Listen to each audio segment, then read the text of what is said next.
என் வீட்ல மட்டும் தான் இப்படியா? இல்ல உங்க வீட்லயும் இப்படிதானா? மறக்காம கமெண்ட் பண்ணுங்க. என் குட்டீஸுக்கு தான் குழந்தைங்க பெசஞ்சு சாப்பிட முடியாதுன்னு ரைஸையும், குழம்பையும் சேர்த்து மிக்ஸ் பண்ணி குடுத்தா, என் வீட்டு மன்னவருக்கும் அதே ப்ரொசீஜர் தான். தனித்தனியா குடுக்கட்டுமாப்பான்னா, வேண்டாம் நீ கலரியே குடுத்துருன்னு சொல்லிட்டு, பாப்பா, தம்பிக்கு எப்படி குடுக்குறனோ, அதே மாரி தான் அவங்களுக்கும் குடுத்து விட்டுக்கிட்டு இருக்கேன்.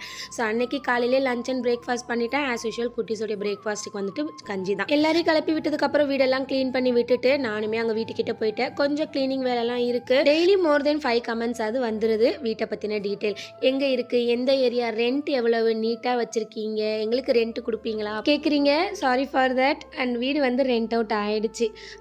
இப்போ வந்துட்டு பெயிண்ட் அடித்து கொடுத்தாச்சு. கொஞ்சம் வீடு க்ளீன் பண்ணிவிட்டு பாத்ரூம் ரெண்டும் வந்து க்ளீன் பண்ணிடலான்னு சொல்லிட்டு அர்பனில் தான் சொல்லலான்னு இருந்தோம். பட் அது வந்து கொஞ்சம் காஸ்ட் அதிகமாக வந்ததுனால வந்துட்டு நோ ப்ரோக்கர்லேயே சொல்லிட்டோம். இப்போ அதுலேயுமே க்ளீனிங் பண்ணி தராங்க. நாங்கள் ரெண்ட்டுக்கு வந்ததும் சரி, எங்களோட வீடு ரெண்ட்டு போனதுமே சரி, நோ ப்ரோக்கர் மூலயமா தான். பாய்.